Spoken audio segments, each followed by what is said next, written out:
Welcome, and thank you for joining us for this webinar presentation. We are the Defense Systems Information Analysis Center, or DSIAC, one of 3 IAC domains in the DoD Information Analysis Centers operating under the Defense Technical Information Center, DTIC, within the Office of the Undersecretary of Defense for Research and Engineering. Our informative webinar series highlights current and emerging research and technology developments. It presents an opportunity for accelerating the DoD's leverage of these advancements by increasing awareness and fostering technical collaboration. DSIAC serves as one of the premier information research partners and curators of technology advancements and trends for the defense systems community. As such, our organization supports those working in the defense systems domain, DoD research and engineering. We do so by helping navigate the vast landscape of scientific and technical information, allowing our customers to get a head start on their technical projects. With an understanding of the defense system's DoD research and engineering landscape, we provide research and analysis services. We help unlock access to information, knowledge, and best practices from government, industry, and academia to stimulate innovation, foster collaboration, and eliminate redundancy. We hope you enjoy this webinar presentation and that it serves as a catalyst for community collaboration and improved DoD defense systems research.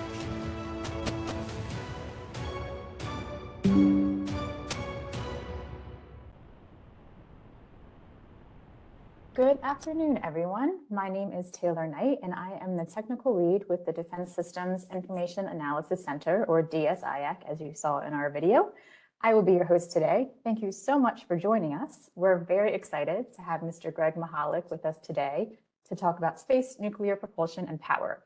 Before we get started, I want to go over a few housekeeping notes. Today's slides can be downloaded for your viewing on our webinar's website. I'll throw that link in today's chat once I finish going over these notes. So you can access that to follow along, or if you want to look at them later on at your convenience. Also, if you experience any technical difficulties at any time during the presentation, today's webinar is being recorded, so we will upload this to our YouTube channel within a few days. You can find the video using the same link that I'll share in a few minutes for today's slides as well. And you'll see it'll say either download presentation, and then there'll be a button that says view presentation. Finally, if at any time during the webinar today you have a question, I ask that you try to submit it through the Q&A section instead of in the general chat.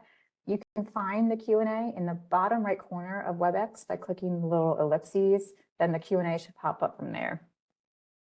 With that, I'm going to introduce Mr. Greg Mahalik. Excuse me. He is very excited to be here with us. He's calling in, so he won't be on video with us today, but I'm gonna read his bio and then I'll hand the reins over to him. So Greg is a senior project leader for the Aerospace Corporation, specializing in launch and propulsion technology concept development for the Civil Systems Group, focusing on launch system design, performance, and operation of large rocket engines. With 30 years of industry engineering experience in aircraft, high-speed, and space propulsion systems, he is an expert in heritage, current, and future space access systems and regulations and processes associated with commercial spaceflight launch licensing. He's also an associate fellow of the American Institute of Aeronautics and Astronautics, or AIAA, the former chair of AIAA's nuclear and Future Flight Propulsion Technical Committee, and an adjunct professor at George Mason University in Fairfax, Virginia. Mr. Mahalik holds a BS and an MS from Embry-Riddle Aeronautical University. So with that, I'm going to go ahead and pass it over to Greg, and we'll get started. Thank you, Taylor. This is Greg. Can you hear me okay? I can hear you, Greg. Let me double check that everyone's hearing. Look, I have some confirmation and people can hear. Great, thank you. So hello, everybody. My name is Greg Mahalik of the Aerospace Corporation, as Taylor had mentioned. Today we're going to be talking about an overview of space nuclear propulsion and power. And I first want to give a shout out to Taylor and the DSIAC crew for working with me over several months to get this presentation to the point where it is shareable with you, the audience, and preparation for the meeting. So I really want to make sure that she gets recognized for that. The other thing is to let you know up ahead that these are very dense slides in terms of their content. So we're going to just hit the highlights of some of these, but the intent is for them to be a standalone set so that the voice track is just a supplement. So you'll see what I mean as we work through these charts. So again, this is an overview of what we call SNPP in the community: space, nuclear, propulsion, and power. And as you can imagine, and as you're probably, the reason why you're here is you have an interest in this, and there has been a growing interest in this over the past couple of years, more so in the past few years than there have been in the past 40 or 50 years. So there is a recognition that this particular type of space technology is something that could enable some very interesting missions. Next chart, please. So all the information is unclassified and public release. It does not contain any contract or proprietary information. These are the sections that we're going to go through, just in terms of an overview of what SNPP is, some basics of fission. We'll talk about nuclear thermal propulsion and space nuclear propulsion in terms of their definitions, advantages, and challenges. What is different now in terms of why is there a resurgence of interest in this? Some government support for space nuclear, some history and current projects regarding both nuclear thermal and nuclear power, some challenges and considerations, and then some closing statements. And I do want to also acknowledge my partners in this, Randy Bell, Jeff Laube, and Tori Radcliffe, all of the Aerospace Corporation that have had a chance to input information to these charts. Next chart. So what is space nuclear propulsion and power? Well, in short, it's a category of space propulsion and power where the thermal effects or energetic particles from nuclear reactions are used to do work, something, to produce heat or do work of some kind. And there are three variants of this. There is the radioisotope variant, nuclear fusion, and nuclear fission, and I'll just talk a little bit about each one. So in the radioisotope version of nuclear power, it utilizes particle emissions from element isotopes like plutonium to create electricity or heat. These are commonly or sometimes referred to as decay-based power systems, otherwise known as radioisotope power systems or radioisotope thermoelectric generators, RTGs. Typically, the way that they generate electricity is having the natural decay of things like plutonium and the decay particles impact a material that converts that directly to electricity. Because it is a very decay-based system, there's only a few hundred watts of electric power that can be generated, and they're typically always on. From the minute that the isotope is refined, it is emitting the particles that would go into the power source. And so it's kind of always on in terms of its emission, since it's a natural decay. There has been a lot of space application heritage. There have been more than 40 radioisotope systems launched, including on probes like Galileo, Cassini, Voyager, New Horizons, etc., because these types of power systems are excellent for these small spacecraft, exploratory science mission type of spacecraft. And because they are at a low power, they can produce just enough electricity for transmission and instrument function and things like that. So they're excellent, and they have, like I said, there's been more than 40 launched, just from the U.S. alone. So very common. Nuclear fusion releases energy from merging very light atomic nuclei and to form heavier nuclei. So you're taking two very light molecules or smashing them together with a lot of energy, and you're doing this under extreme conditions. And in the process of pushing them together, they release a lot more energy. And this creates other energetic nuclei fragments that go off and force others and combine the same way. And so you end up with this chain reaction of fusion, things joining together. It's the same process of how hydrogen is converted to helium in the sun and things of that nature. So, it's a known process, and we actually have sustained fusion yet to really be achieved in our laboratories, but there is definitely active research and development efforts going on. And there's also propulsion and power aspects of nuclear fusion, whether or not it's for terrestrial or if it could be used as a space engine. So there's many different companies looking at different ways of doing fusion, all which have some great efforts to mature that technology. The one we're going to focus on for this particular talk is nuclear fission. And in fission, which has been around for a long time, probably since the 40s, it releases energy from the splitting of heavy atoms to form lighter nuclei. So opposite of fusion, you're going to split something apart, and in the process of that, neutrons are going to come out when you split these atoms. These neutrons that come out, and I'll show you this on the next page, are going to fly off and hit other atoms and split those in two, and more neutrons are going to come out. And so you have this energetic process that's going to be self-sustaining if you have the correct conditions. And that's what we call nuclear fission. Obviously, there's been decades of terrestrial use in terms of nuclear fission reactors for power plants. Small-scale test reactors have been flown, which we'll talk a little bit about later on in the talk. And down, on the bottom here, you can see the different, photographs and drawings of the different types of nuclear power that I've talked about. So again, we're going to focus on the fission aspect of this. Radioisotopes, like I said, they've been flown. Nuclear fusion is still pretty much in the research phase, but progressing very nicely. And fission is definitely the one that we're going to be of interest for this. Next chart. So what goes on inside of a fission reactor, right? We keep hearing about, the terrestrial nuclear power plants and things of that nature. But what goes on in there? So initially you start with an atom of uranium-235, which is an isotope that's the most common fission fuel. And this uranium-235 absorbs a neutron from some source and becomes uranium-236. Well, that immediately overcomes what they call the binding energy within the atom, and it splits the atom into two parts and releases other neutrons. About 2 to 3 neutrons plus some gamma rays come out of this. And these are very highly energetic neutrons that go off and hit other uranium atoms, 235, makes them uranium-236, and so on and so on. You can see the diagram on the lower right, kind of the generalized cartoon of the nuclear fission process. Now, what you get out of this is a significant energy density, which is 10 to the 5th or 10 to the 7th times that of what you would get from a hydrogen gas and oxygen combustion system. And for those of you familiar with rocket propulsion, that's kind of the most energetic propellant we use is hydrogen and oxygen.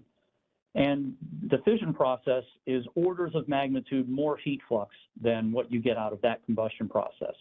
So there were thoughts a long time ago about how to potentially use the heat generated from nuclear fission as a heat source to heat a propellant and use it as a rocket engine. And we'll talk more about that in detail. But in terms of the heat flux and the temperatures that are reached inside of a fission reactor, especially ones that we're dealing with for the propulsion aspect of things, you can get to temperatures of 3,500 Kelvin, which is around 6,000 degrees Fahrenheit. And that is not too far off from a typical flame temperature from hydrogen and oxygen in a typical rocket engine fueled by those propellants. So just from having this nuclear decay, you're not burning anything, you're just splitting apart atoms, you can get heat of these kinds of temperatures. So the released neutrons, as I mentioned, go on to create additional fission. Some of them are lost to the surroundings. And once you get this chain reaction going, if you were to expand that drawing in the lower right to more, a bigger, broader space, you end up with something that what they call goes critical, and it becomes a self-sustaining reaction. The activity of the reaction is controlled using neutron absorbing or reflecting materials. The more neutrons you can control of how many go and smash into other atoms, the more you can moderate this process. So materials like boron and beryllium, one is an absorber, one is a reflector of neutrons, are used inside of these nuclear reactors in order to control the neutron density, so to speak, and how many are going off to create fission. I keep saying fusion, sorry about that. In terms of how that's done in the terrestrial world, typically it's used what are called control rods, which are fed into the reactor that, so basically a big rods or several rods that drop into the reactor at different lengths to absorb the neutrons. And then as they pull the rods out, the neutrons are free to go on and create the fission process. And as we're going to see in a space engine, they use controlled drums. And we'll talk more about those details in a little bit. So you want enough neutrons to be released to maintain a stable reaction, but you don't want it to go supercritical where the fission proceeds at an increasing rate that you can't stop, no matter what happens with you when you put the materials in there. And that's essentially what happens when you have a nuclear weapon. It's an extremely rapid nuclear runaway reaction that results in an extreme energy release, as you know. But in a nuclear fission reactor, we don't want that. We want something that's critical and controllable. The beauty about a fission process is that it remains off and inert until directed to start. So unlike a radioisotope system where I mentioned where as soon as you refine the isotope like plutonium, it is immediately and naturally decaying and emitting the particles that come off of it. But in a fission process, there is no natural decay of any substantive magnitude that would create the criticality on its own. So it is handleable, it is considered inert and basically off until you tell it to start, until you feed it additional neutrons or you put it in the right kind of conditions that enable the fission reaction to begin. And this is actually a really interesting advantage because if we're thinking about launching fission reactors into space, they're going to be launched in the off state, which means that they will not have been radioactive before. They will basically just be, pseudo-inert, and I use that term pseudo-inert, lumps of metal inside the reactor until the reactor gets on orbit and is directed to begin the fission process. Next chart, please. So nuclear thermal propulsion and space nuclear power. This is an overview chart of each one, and then we're going to get into some more details. So nuclear thermal propulsion, otherwise known as NTP, is where heat from the fission process that we just talked about is used to thermally energize a propellant, which is then expelled through a rocket nozzle. So you can see from the cartoon on the upper right, there's a big tank of propellant, which is typically liquid hydrogen. It goes through a pump system into the reactor, gets heated up, and then gets sent out the nozzle. It looks and operates just like a traditional rocket engine and has all the same kinds of things like pumps and valves, et cetera.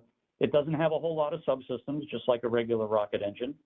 And in the missions that are envisioned for nuclear thermal, they would have very short operation periods in terms of, minutes or, an hour or two type of thing. So not too different from a stage, an upper stage for a typical launch system. And they do produce fairly high thrust. These engines can produce, 35,000 or 20,000 pounds of thrust. Some that have been tested in the Nevada desert were up in the 250,000 pound class, so, booster class engines. But the temperatures within these reactors for a nuclear thermal system have to be high enough to energize this very light propellant. So that goes back to the temperatures I mentioned before, where the fission process can get up to the 3,000 degree Kelvin mark, to where you need to put that energy into the propellant so you can accelerate it out the nozzle and generate that thrust. So short operations, high thrust, and high reactor temperatures for nuclear thermal propulsion. Another way of using nuclear fission is for space nuclear power, which I'm calling SNP. And it's where the heat from fission is coupled to some other power generation system to produce electricity. So this would be a power source. It would basically be what is providing the electricity that comes out of a wall outlet, for example. But of course, we're thinking about in-space use. Now, as you can imagine, just like in a terrestrial power plant of any kind, right, there's something that is creating the heat. It is driving some working fluid to generate some sort of rotating work or some sort of rotating machinery or machinery to do work to generate electricity, like a generator. And then there's waste heat management and a whole variety of other things in order for the power to make it to your home. Well, this system is no different, except instead of using some sort of combustion process like coal or oil, like in a terrestrial power plant, we're using nuclear fission. And so that nuclear fission is using to heat some sort of working fluid, which is going to potentially drive some sort of power generation system. And that power generation system has to have the proper distribution and management devices and mechanisms. And then there's the waste heat management. What do you do with all the heat that you haven't been able to convert to useful work? So this system on the lower left here, the Space Nuclear Power System, is a cartoon of the different subsystems that would be involved in space nuclear power.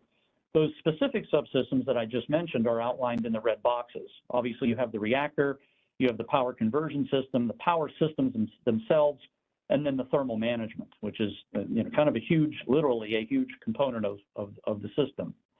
Now, when you hear terms called like nuclear electric propulsion, otherwise known as NEP, they are typically referring to a nuclear power source, nuclear electricity developed from the fission process to operate an electric thruster, a traditional Hall or ion or some sort of thruster that would be used to generate thrust in its own way. So the electric thruster, the electric propulsion itself is not nuclear, but the electricity that is being used to run it is generated from this space nuclear power source. So that's what they mean by nuclear electric propulsion. So when we talk about nuclear power, there are definitely many subsystems, as we just talked about. And in terms of the operational cadence of these, you're talking about long operation periods, days, weeks, okay, for this nuclear system to generate electricity for the spacecraft or for a surface base, which we'll talk about applications in a second. So it's going to be on all the time or for a long time, right? And if you have electric propulsion on board, it's going to be pretty low thrust compared to a chemical system, a couple newtons here and there, but very high efficiency. And these are considered high reactor temperatures, and note the quotes where it's not nearly as high as what you would need to do for a nuclear thermal system because you're not generating thrust. All you're doing is heating up some other fluid that's going to go drive some sort of power conversion system. So you just need to put input energy into that fluid, which means you don't have to raise it as high. And so it's only maybe around the 1200 Kelvin or so at the reactor outlet. And again, very notional numbers, but just to give a sense of magnitude of difference in temperatures between nuclear thermal propulsion and nuclear power. And as you can imagine, there have been, concepts, dozens and probably literally hundreds over the years of looking at different ways of propelling a spacecraft using NTP or powering a spacecraft using NEP. And we'll talk more about these in a little bit. Next chart. So we're going to dive into nuclear thermal propulsion and talk about some of the advantages and challenges compared to traditional chemical propulsion, meaning rocket engines. Okay, so again, we're back to the, has a nozzle, some sort of chamber, a tank of propellant, and you're going to heat it up and you're going to move things around in space. So the two columns you see on here, advantages on one side and challenges on the other, are not related across the diagrams, all right? It's just a list. So the advantages of nuclear thermal over chemical propulsion is it's nearly 2 to 3 times more thermodynamically efficient than a traditional chemical propulsion system. One of the reasons for that is because in a chemical propulsion system, you are dealing with 2 propellants. You have an oxidizer and a fuel that have to be mixed together and put into a combustion chamber and burned. In a nuclear thermal system, you're only dealing with 1 propellant. So you don't have a combustion process because your heat is coming from the nuclear fission process, which the fuel considered in a nuclear thermal engine is actually the uranium. We call the stuff that you're going to pass through it the actual propellant. So just from that alone, of having 1 propellant versus 2, drives the efficiency higher, and actually pretty substantially higher. So you can see, for those that are familiar with the term specific impulse, which is a measure of propulsion efficiency for rocket engines, we can get what they call 900 seconds of specific impulse, roughly, compared to 470 seconds, which is for chemical, which is what we can do today with current hydrogen-oxygen engines. So pretty good increase in efficiency, which is one of the reasons why it has garnered a lot of attention. The other advantage is that because of this increased efficiency, you might be able to enhance the delivery or performance capabilities of large payload type of missions. For example, the one I have shown in the middle of the page there is a very conceptual spacecraft for a crewed Mars mission. The little cones that you see on the far right of that diagram are nuclear thermal engines, and on the far left are the habitat and the crew, and everything in the middle, all those gold things are hydrogen tanks. So, and there's even some that are not shown that are actually coming out of the page and going into the page on the other side. So there's a lot of propellant you need to do these missions. But nuclear thermal seems to trade very well whenever you need to push large masses to faraway places. The other advantages is it uses a single propellant. We talked about that. It has the same sizes and thrust classes as upper stage engines. So 25,000 pounds, 12,000 pounds, they can be made of many different scales. It has integration similar to traditional rocket engines.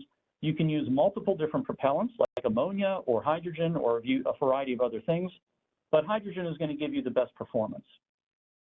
And there's been heritage programs like what the acronym is NERVA, Nuclear Engine for Rocket Vehicle Applications, that was done back in the 60s. And there was another one in the follow-on in the 1990s called the Space Nuclear Thermal Propulsion Project, or Space Nuclear Thermal Propulsion, and we'll touch on those in a little bit.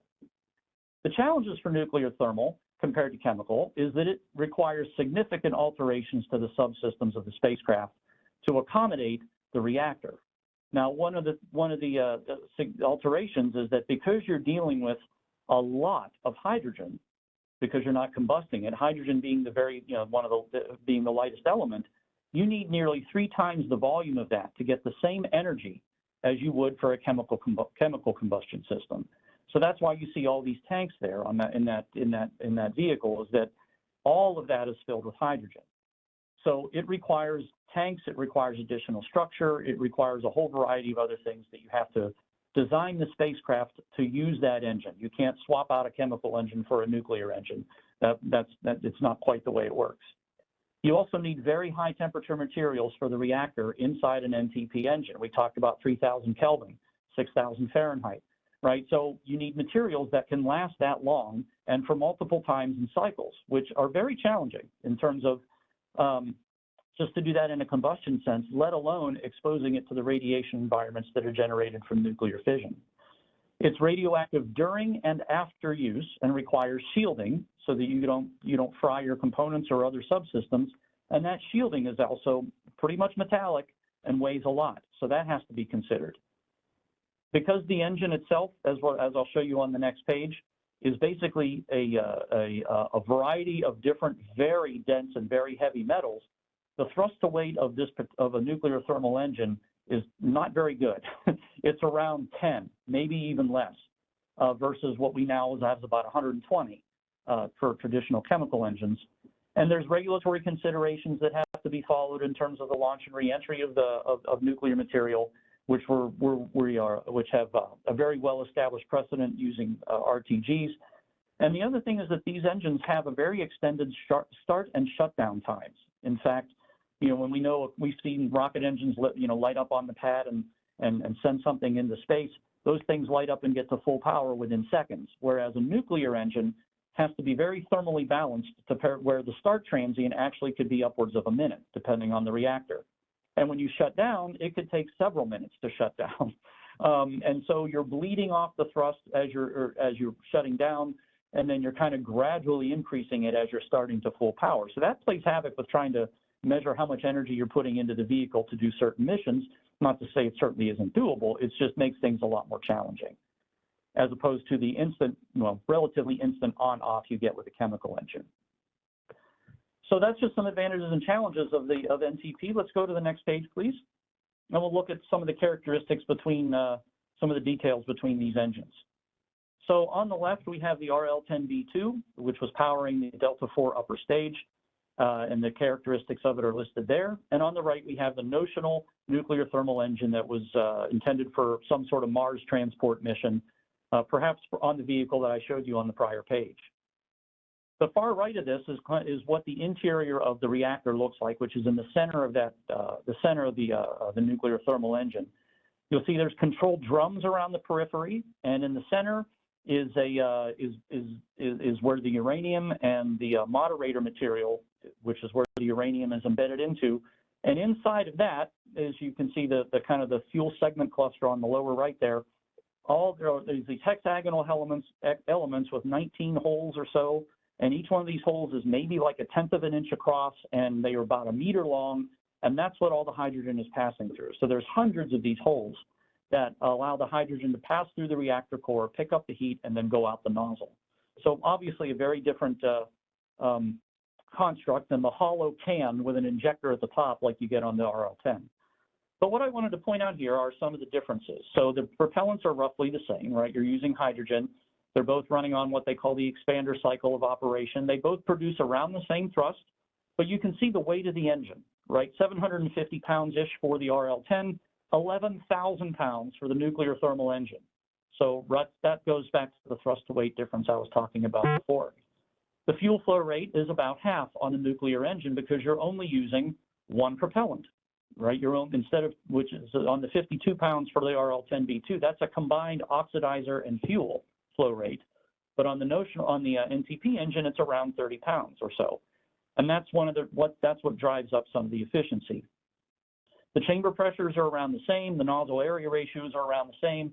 The specific impulse, as you can see, is nearly double for the nuclear engine.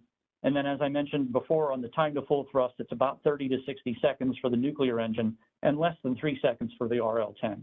Dimensionally, as you can see from the arrows on both the diagrams, they're about the same. So NTP offers the same thrust and twice the efficiency, but it can be up to 20 times heavier than your traditional chemical engine. And that's one of those things that goes into how you accommodate that added mass, that added dry mass of your engine of 11,000 pounds, for example, into the holistic spacecraft, right? So it becomes a significant driver in mass. Next chart. So this one, we're going to talk about 2 charts on space nuclear power, advantages and challenges compared to RTG, which is the radioisotopes, or solar or battery systems. On the advantages side, it's scalable to a very broad range for nuclear. You can get hundreds of kilowatts or even megawatts, or even tens of kilowatts. There's a broad range of scale that you can get using space nuclear power, because you have that heat source that is present no matter what, and that goes to the second bullet over there. Continuous power regardless of solar alignment or exposure, shadow or anything. It's a reactor, has no connection whatsoever or reliance on the environment, and just produces fission as long as it's directed to. So that actually might have some very interesting advantages from a mission perspective, right? Where can you use continuous power regardless of where it is, especially at the power levels that you can scale this to? There's many options for the technology, the power cycle, the integration. There's the possibility to enhance payload or mission capabilities. These are more manageable reactor temperatures. I'm not saying that they're completely solved, right? But you're not getting as high as you need for nuclear thermal. So the material requirements are still challenging, but definitely more akin to what we have in like gas turbines. And there's many different heritage programs. We had the SNAP program, which we'll talk about. There's the Jupiter Icy Moons Orbiter, which we'll mention. And then there's been a whole bunch of other Russian things that have gone on using nuclear fission for power. The challenges of nuclear fission is it requires the integration and operation of multiple complex systems. We talked about the reactor, the power generation mechanism, the waste heat management, et cetera, and there's also significant alterations you need to do to the spacecraft for this, right? You're not going to just take the batteries off of a spacecraft bus and plop in a nuclear system. It doesn't quite work that way. In fact, the picture that's shown right in the middle there, the Jupiter Icy Moons Orbiter with the Prometheus reactor, the reactor is at the far right. It's at the very tip of the spacecraft. The electric propulsion system is at the left, and that triangular structure you see in the middle are not solar panels. Those are radiators for the extra heat that is generated from the teeny tiny reactor up at the very front. So again, these spacecraft are going to, have a very different subsystem layout in order to accommodate nuclear power. There's also the possible employment of multiple working fluids, so that's additional mass, additional considerations for how you move and store those working fluids to transfer the heat. Again, you need radioactivity to shield. You need shielding to protect the from radioactivity, and there's the regulatory considerations for launch. Now, the Jupiter Icy Moons Orbiter was a flight version of a nuclear power source that was going to basically take a science vessel to Jupiter and have the the high power to do neat things with. I think on the order of 180 kilowatts was what the Jupiter was, what that vehicle was supposed to produce. The other option, excuse me, the other option for nuclear power is to put it on a planetary surface. There's a conceptual fission surface power system where you put it on the moon and generate power for a moon base or something like that, or mining operation.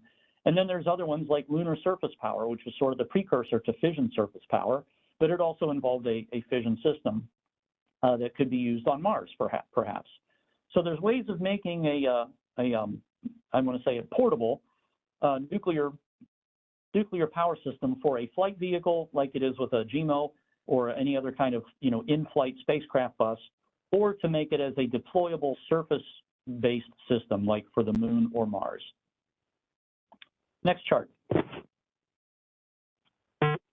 So when we talk space nuclear power, we talk about the term CTEs, which are critical technology elements. And we sort of went over this at the very beginning of the package. The there's actually 5, but we're going to cover 4 of these. The first one is the reactor, which is obviously, the key, right? That's the one that's making the heat. And there's many different things you can do with that. How you enrich the uranium, is it a fast reactor design or what they call a thermal reactor design? There's many different ways of designing the reactor in order to produce this. The power conversion system, critical technology element number 2. There's different ways you can, do mechanical work to generate electricity. You can use a Brayton cycle, which is more of a rotating machinery like a gas turbine, a Stirling cycle, which is sort of a piston-based reciprocating system, and then there's Rankine and thermionic and thermoelectric and a variety of other ways to create electricity. Then we get into power management and distribution, CTE3, which involves the switching, the transformers.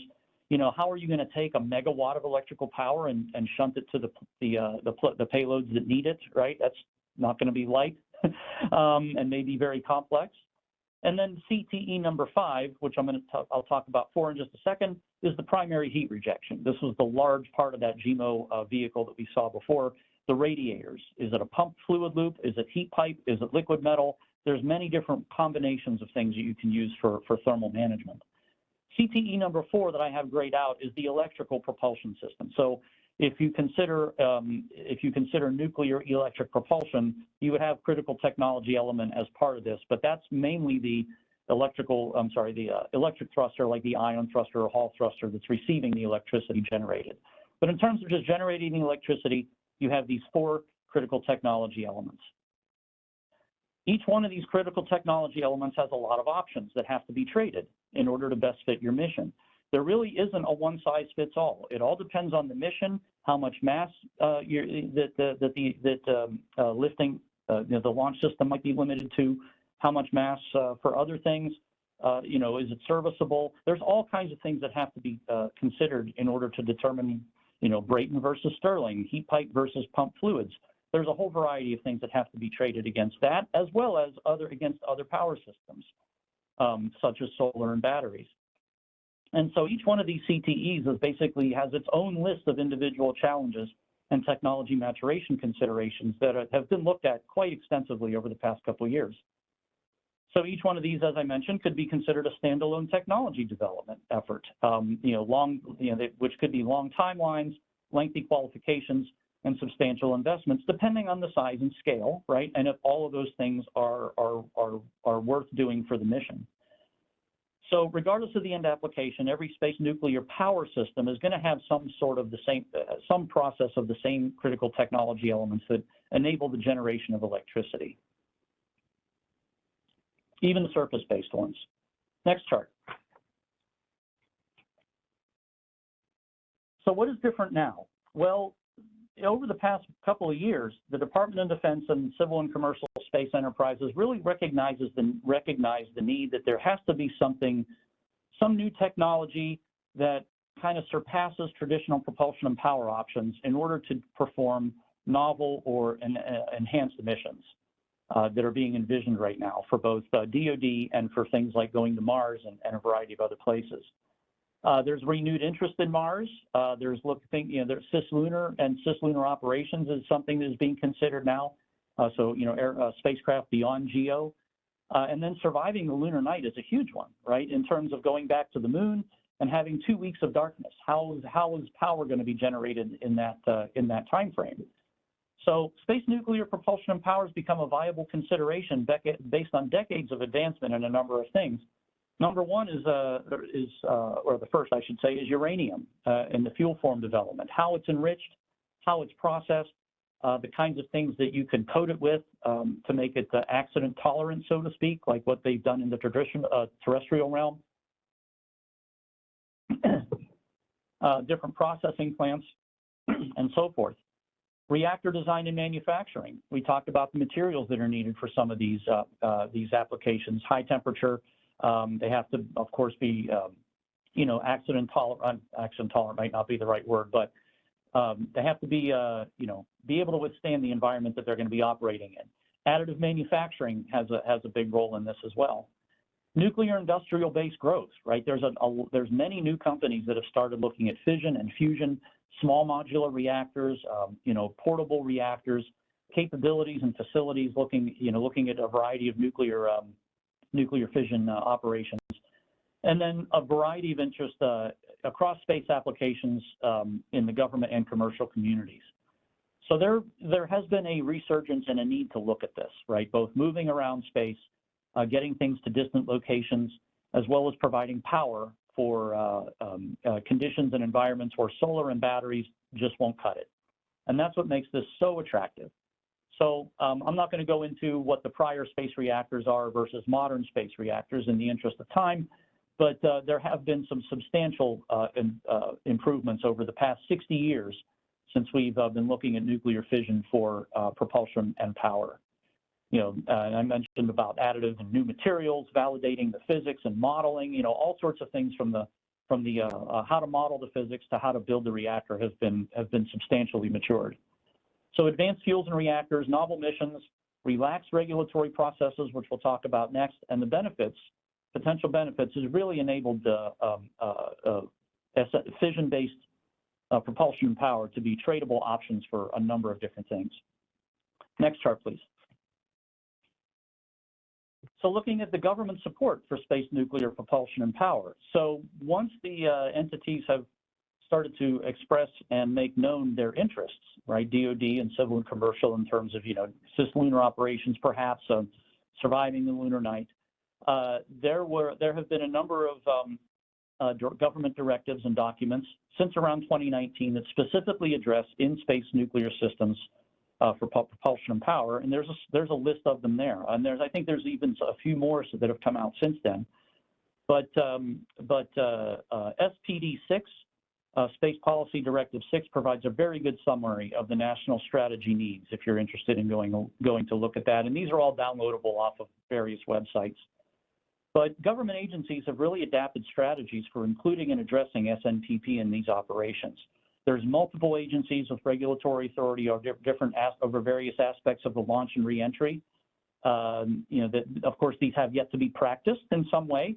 The FAA, for example, the U.S. Environmental Protection Agency, the Department of Commerce.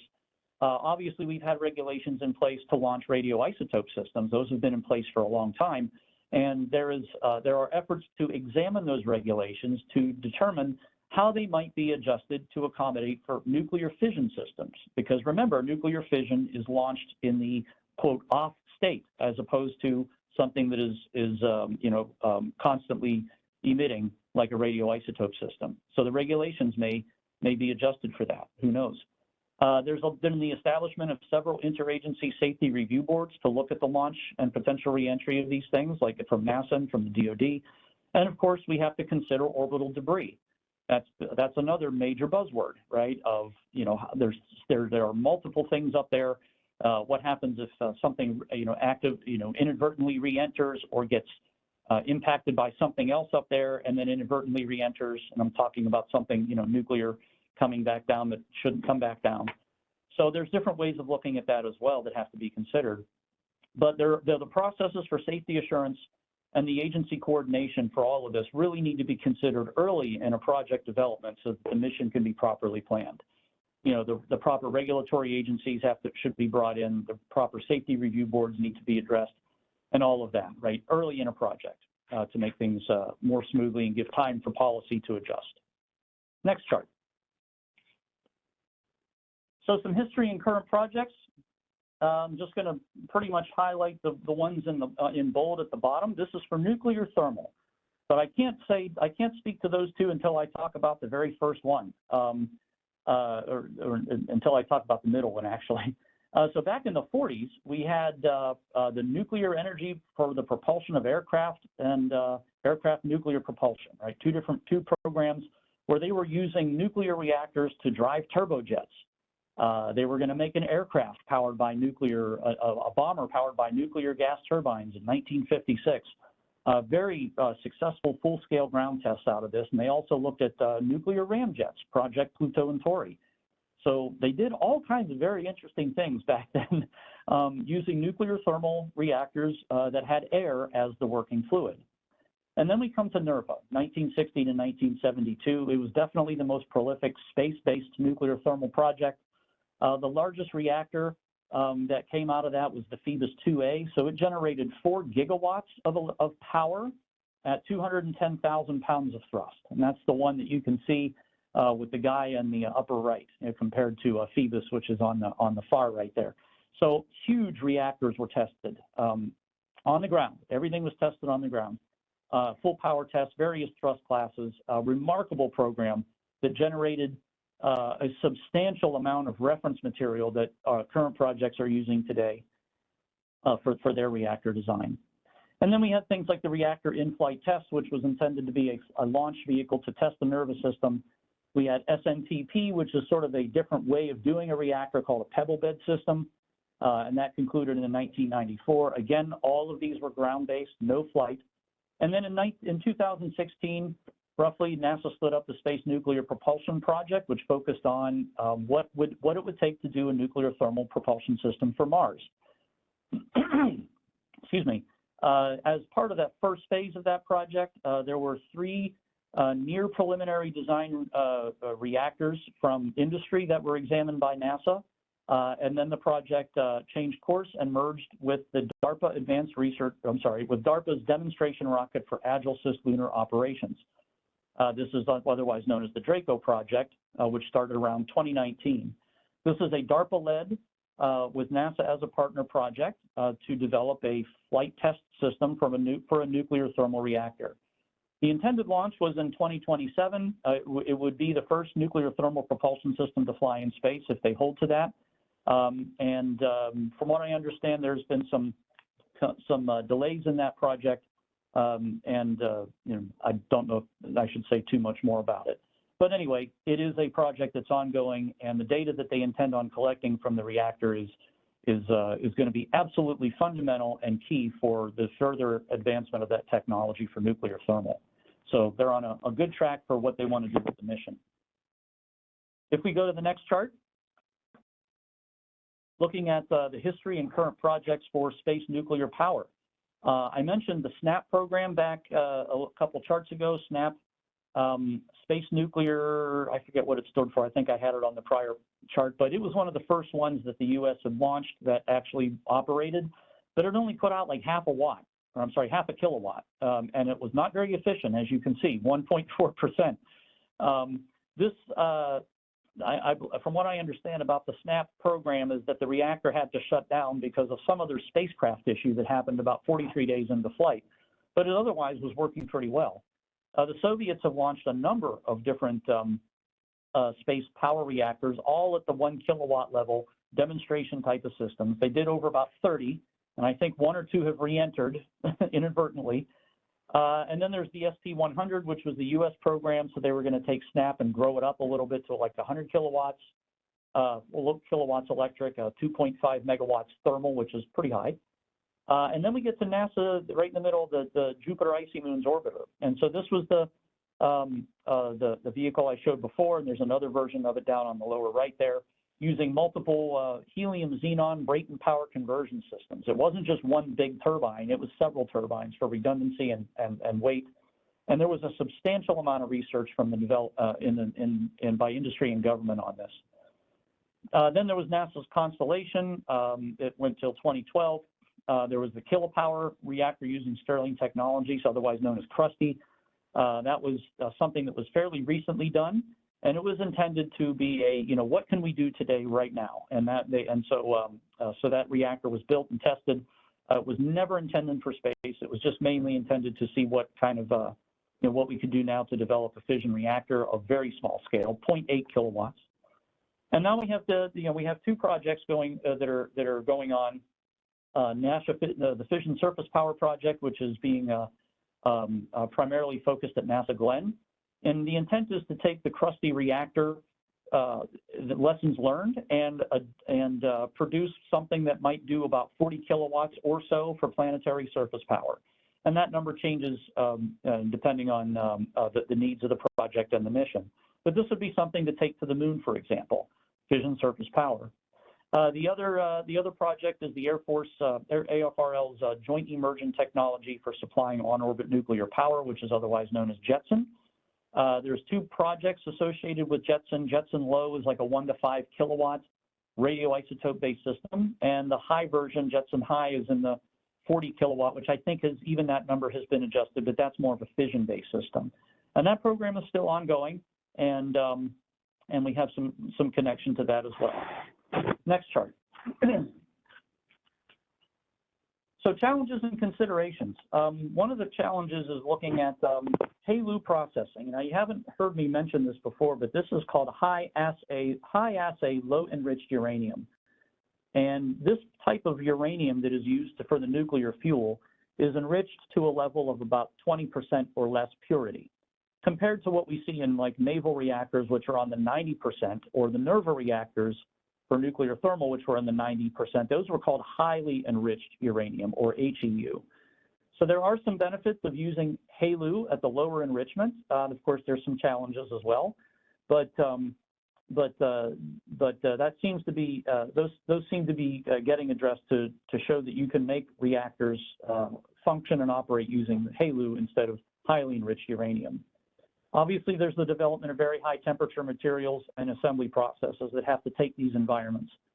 One of the other major considerations for this is that there is really no ground testing currently possible for nuclear fission systems like this.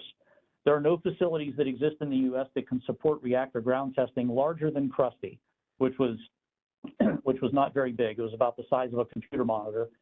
And anything larger than that, there really currently isn't any existing facility where we could go test that.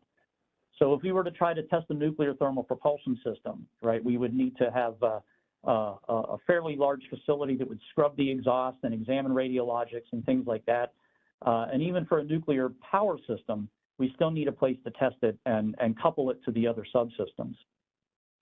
There's very complex systems engineering and integration, especially for space nuclear power, where all these different subsystems need to autonomously operate. They have to be packaged and qualified for space operations. And then we move to the next bullet. The operator that's going to launch this has to obtain a launch license to launch nuclear material. So depending on how the policy goes with the new administration and how it couples with the prior policies and directives I showed you on the prior page, this process could take a while, a couple years maybe. And the license has to cover debris and potentially disposal, depending on the mission. So that's a process that has to be ongoing as well. Excuse me. And then there's modifications to the launch vehicle, the pad, and the ground systems to support a space nuclear propulsion payload if it's going to be launched on another launch vehicle. And those things might require requalification and drive schedule and cost. So there is investments in time that have to be put into looking at a space nuclear propulsion or power system. And those have to be traded against traditional alternatives and mission needs. Coming on the last chart. Next chart, please. So in closing, in addition to the past programs, there have been decades of studies that have been and continue to be performed by a lot of different folks looking at fission-based SNPP. There's multiple missions where it can be envisioned for use. There's multiple variations on how each one could address those unique missions, and excuse me, a lot of potential applications for really broadening our scope in space. Since the SNAP-10A, the U.S. hasn't flown another fission-based SNPP system because of maybe perhaps regulatory issues. It wasn't of interest, 20 years ago, at least to the point where it is now. Foreign interests may drive us to accelerate our projects if we need to, and DRACO may be the world's first nuclear thermal engine or reactor should it fly in the next couple of years. None of the SNPP projects that I mentioned on those other pages were canceled due to safety reasons, technology failures, or radioactive hazards. And that's pretty important because it plays to the, quote, safety of these fission systems. These programs were terminated mainly due to lack of need, change in national priority, or something better came along, like the space shuttle, as opposed to a nuclear upper stage for Saturn. Mars and Mars exploration and lunar night survivability, as well as space mobility and logistics from the DoD, have kind of renewed the interest in nuclear alternatives. There have been a lot of recent advances in policy and on the proposed use of HALEU fuel, which has enabled SNPP to generate a lot of interest, which is fantastic, including interest from the government. And standards are actually being drafted to address how to operate these things in space. So there's been some preemptive work from ASTM that's looking at on how to operate these reactors for either propulsion or power if they're in space. And adopting these systems is going to require careful consideration of their cost, timeline of development, benefits, and challenges when performing, mission level comparisons compared to current systems. So these, space nuclear propulsion and power on the fission level definitely has opportunities. It has potential, but it has to most certainly be treated from a holistic viewpoint of mission, spacecraft, life cycle, cost, and investment to develop.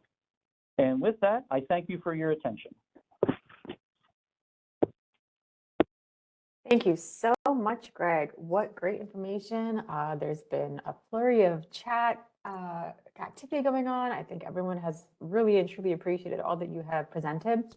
So I'm just going to dive in. There are a lot of questions. I know that we're not going to get to every single one. Would it be okay if somebody's question isn't answered, if they could reach out to you, Greg, and possibly ask the question? Absolutely. I'd appreciate that. Thank you. Okay, great. Wonderful. I will throw his email in the chat while we're doing this Q&A. So here we go. We're just going to get started. First question, do you find that heat dissipation an issue in SNP systems? Yes, it most certainly is. In fact, one of the largest components of a space nuclear power system is the thermal rejection. Obviously, you're going to take some heat out of the fission process to drive your, to produce electricity and drive your working fluids and other machinery. But whatever's left over before it goes back into the reactor has to be brought down to a specific temperature, and that's the point of the radiators. So that thermal energy has to be dissipated, yes. And it becomes, what kind of radiators, how do you deploy them, how do you package them, how do you ensure that they're going to be reliable and damage tolerant, especially if it's in a flight environment. So yes, it is a major concern. For space nuclear propulsion, for nuclear thermal propulsion, the nozzle itself actually functions as a heat exchanger to help drive the engine. So for a nuclear thermal engine, there isn't typically any kind of waste heat rejection. So no additional radiators typically, right? I think there's some concepts that have that. But for a typical rocket engine, just like a typical rocket engine, there are no external radiators to deal with the heat. Over. Great. Okay, next question. I'm trying to look through and get some of these. What are the performance advantages and disadvantages of NTP? So that was on page, what was that? It was on page 6 of the chart package. I'm sorry. So it's okay. I couldn't get there. Here we go. I'm sorry. It was on page 5 of the chart package. Yeah. I mean, just real quickly, the advantages is that they are twice as efficient as a chemical system. But one of the disadvantages is that they're like 10 times heavier, if not more. So that has to be considered in the dry mass. One advantage is it only uses hydrogen propellant. The other disadvantage is that to get the same amount of energy out of that propellant, because you're only using one, you need 3 times more of it on your spacecraft. So, there's all sorts of back and forth trades like that have to be considered.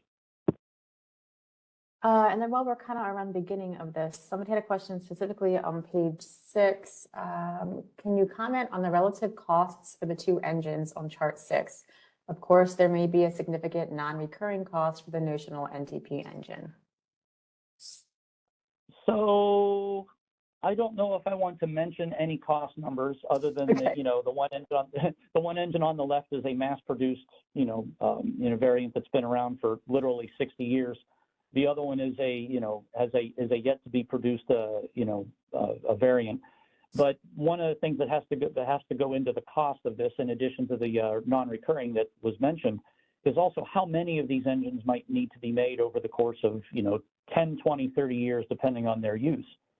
So it may not be enough to drive down the cost, right? And then there's also different costs that come into play with the materials involved in these engines, beryllium and boron, and their availability. So there's some supply chain issues that have to be considered too when you deal with nuclear thermal.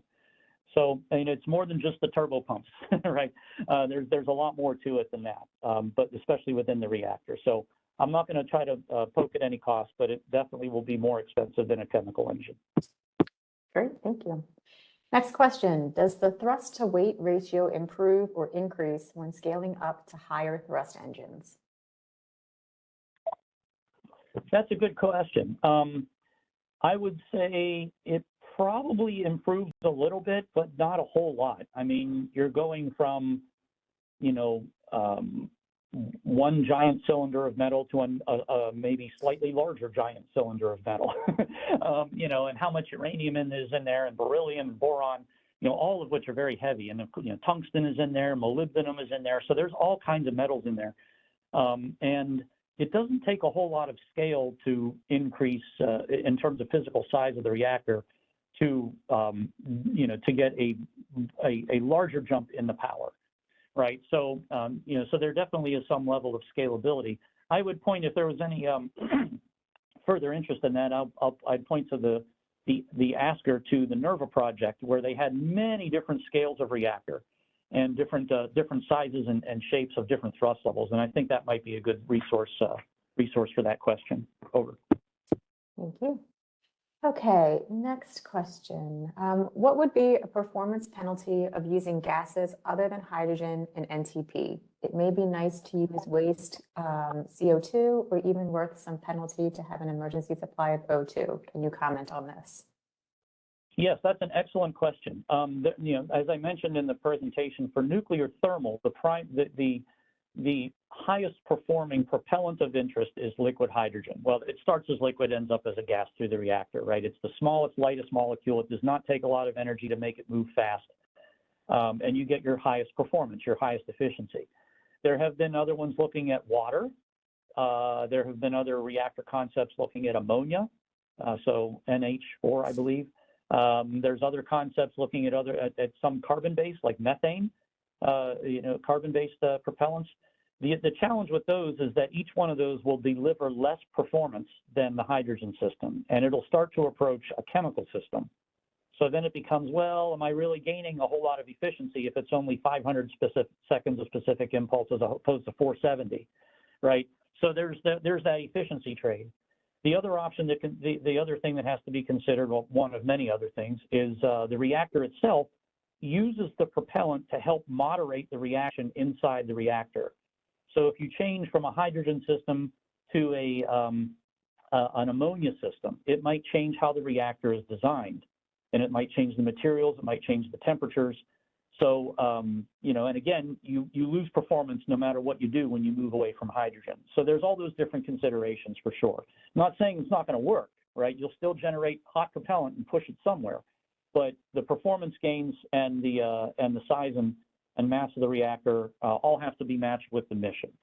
Over. Great. Okay, we have so many more questions. I'm going to try to pick one or two more just for the sake of time. So I'm trying to scroll through. Let's see. Do you have any thoughts about recovering of waste heat in the form of heating a working fluid, recharging batteries, heating water, etc.? Yes, in fact, that's I believe that concept is being looked at for especially fission surface power type of systems, right, where you have a nuclear power source on a surface like a moon or Mars, right, and you can use that waste heat to do other things, right? You know, heat the habitat, for example, right? You know, those are exactly things that are being considered in the holistic view of using nuclear surface power. Yeah, great option. Okay, and we're going to do one more question. Thank you, everyone, for submitting questions. Again, I just threw in Greg's email in the chat, so if your question wasn't asked, please reach out to him. Let's end with, sorry, I'm going through. Kind of a combined question. I had a couple people ask, you know, your thoughts on, do you feel that the development and release of government standards, guidance, certification, et cetera, are keeping up with regulating launching, you know, reactors into space, or any of the things that you mentioned? Do you think that do you have thoughts on that, I guess? Yeah, so I had mentioned that there's a standards group from the Commercial Spaceflight Committee, F47, ASTM, American Standards and Testing Materials, that is being developed, looking at how to operate these things. I'm actually on that standard panel. In terms of the policies to launch, through the FAA, because, for especially if it's a commercial launch, they do include the launch of radionuclides in the licensing regulations, so that there's certain analyses that the launch provider has to show that, it is safe to the public if they do that, because the FAA is all about public safety assurance, not mission assurance. But the fact that a nuclear fission system has never been tried in this regulatory, well, in this era, right, of policy and government and the state of our country, flying a nuclear fission system has not happened since the 60s from the U.S.